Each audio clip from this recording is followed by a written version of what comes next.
I've always been the one holding my family together.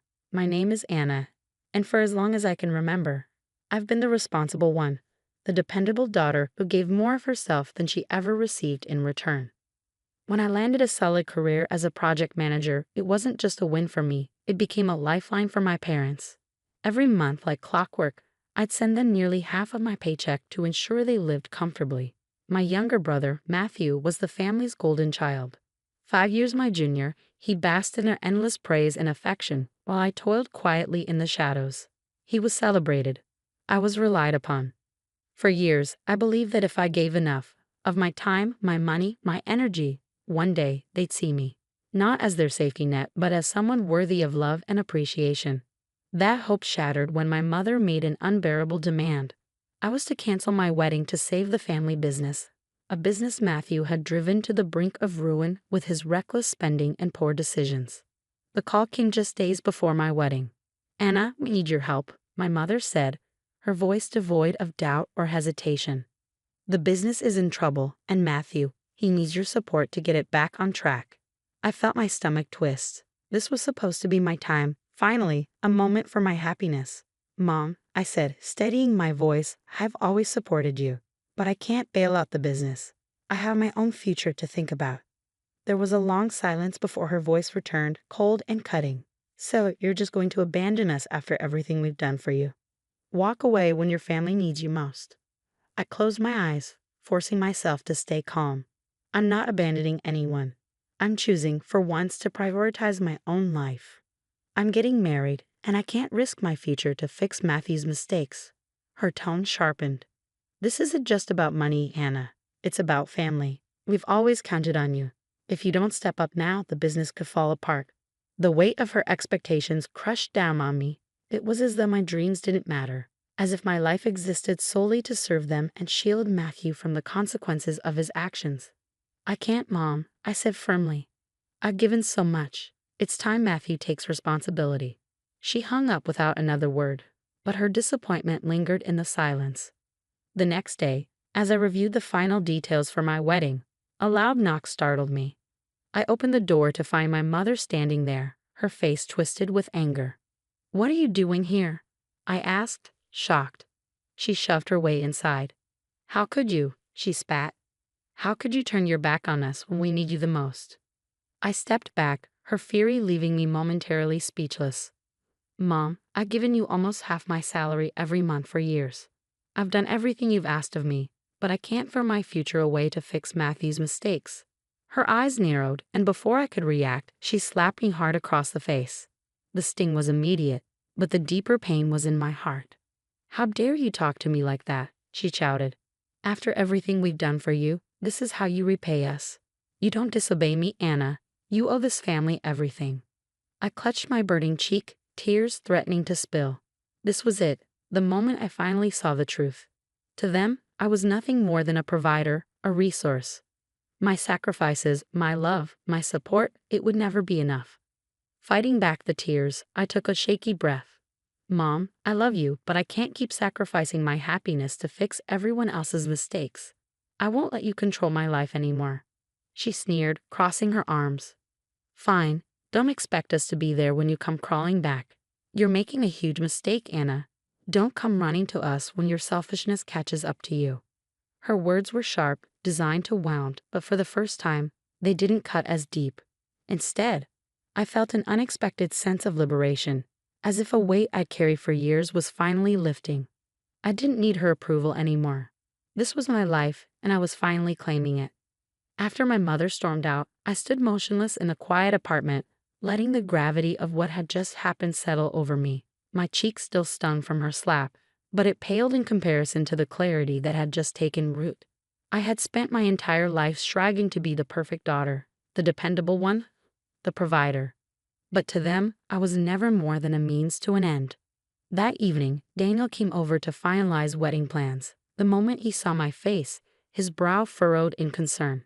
He stepped closer, gently brushing his fingers against my cheek. "Lindo, what happened?" I tried to hold it together, but my voice wavered as I recounted everything. "My mom came over. She slapped me and demanded I use my savings to bail out the family business, right before our wedding. Daniel's face darkened, his jaw tightening. He pulled me into his arms, his embrace firm yet comforting. "Anna," he said softly but with resolve, "you don't deserve this. You've given them so much, and they just keep demanding more. It's not fair." I know, I whispered, my voice barely audible. "But it's hard. I've spent my whole life trying to make them proud, trying to be the one they could count on.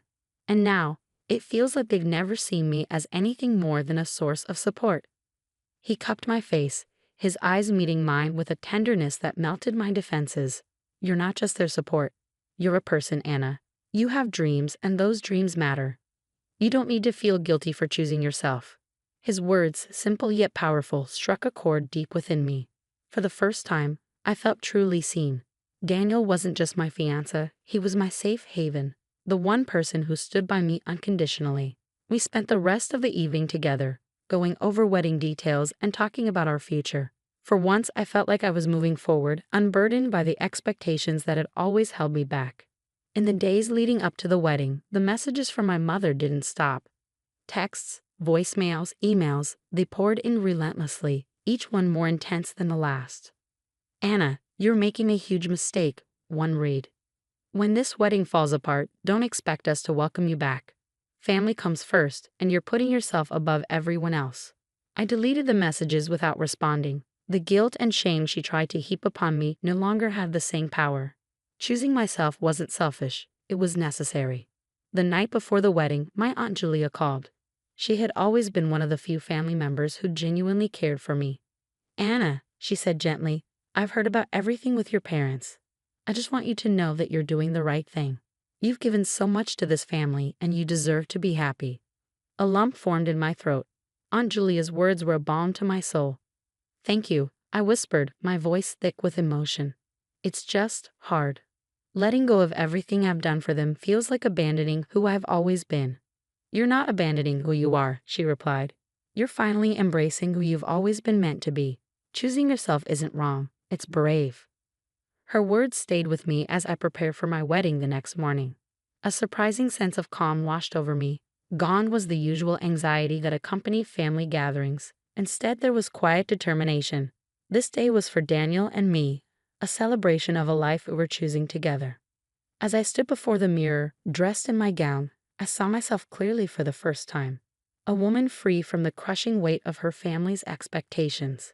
When I walked down the aisle and saw Daniel waiting for me, his eyes lit up with pride and love. It was a look that said, "I see you, Anna. All of you." In that moment, I knew every sacrifice, every painful realization had led me here, to a place of pure freedom and joy. We exchanged our vows, promising to stand by each other in ways I had never experienced before. Daniel's words about supporting my dreams and valuing me for who I was, not what I could provide, felt like a soothing balm, healing years of pain. The reception that followed was small, intimate, and filled with genuine love. Surrounded by people who celebrated me simply for being myself, I felt at peace. For the first time, I was living a life on my terms. In the days after the wedding, Daniel and I packed up and moved to Austin. It was the start of a new chapter, a fresh beginning in a city where we could build a life free from the shadows of my family's demands. The transition wasn't without its challenges. Just days after settling into our new apartment, I received another message from my mother. It was blunt, harsh, and filled with accusations. "You've abandoned your family. You chose yourself over us. When things go wrong, don't expect us to be there for you." The words stung, but this time, they didn't carry the same weight. I read them with a newfound resilience, recognizing the same manipulative tactics I've faced my entire life. Guilt-laden words meant to reel me back under their control. But now there was no pull, only a quiet strength, a certainty that I'd made the right choice. Daniel noticed the change in me one night as we sat on our balcony, overlooking the Austin skyline. He wrapped his arm around my shoulders and said, "Anna, I'm proud of you. I know it hasn't been easy, but you've come so far. You're free from all of that now." His words were simple, but they filled me with a sense of accomplishment I hadn't realized I was craving. For years, I've been the perfect daughter, the unwavering supporter, bearing the weight of my family's expectations. But now, for the first time, I could breathe. I could live for myself. Weeks turned into months, and life with Daniel felt like everything I had ever hoped for. We spent our days dreaming about the future, planning our next steps, and talking about starting a family someday. Our life was simple, but it was ours, untainted by the toxic cycles I had left behind. One afternoon, I received an unexpected call from my cousin Adam. "Anna," he said, his voice filled with genuine remorse. "I just wanted to say I'm sorry. I've heard everything that happened, and I don't know why they treated you that way. You've always deserved better." Hearing those words brought a lump to my throat. I hadn't expected an apology, let alone validation from someone within my family. "Thank you, Adam," I replied softly. "It's been hard, but I'm finally in a place where I feel free." Adam's words reminded me that, while my parents remained distant, there were still people in my family who cared. Over the following months, I began to rebuild relationships with those who had always seen me for who I truly was: Aunt Julia, Uncle Jacob, a few cousins, and close friends. They became my extended family, the ones who celebrated my joy without strings attached. However, my relationship with my parents remained strained. I couldn't forget the years of manipulation, the slap, or how they had always prioritized Matthew. Every time I considered reaching out, memories of the endless sacrifices and the pain resurfaced. Deep down, I knew I couldn't return to that cycle. My life, my peace, depended on setting firm boundaries. Months after the wedding, I received one final message from my mother. It was short, almost desperate. "I miss you, Anna. Please call me." I stared at the screen, feeling a familiar pang of guilt, but this time, I didn't waver. I glanced around at the life Daniel and I had built, the peace, the independence, and I knew exactly what I needed to do. I replied with a message that was both kind and resolute. "I'm happy with the life I've built. I can't go back to what it was. I need to move forward." As I pressed send, a wave of closure washed over me. It was a quiet victory, a final release of the past and all its burdens. I had chosen myself, my happiness, and my future. I looked at Daniel, at the life we were building together, and for the first time in my life, I felt truly free.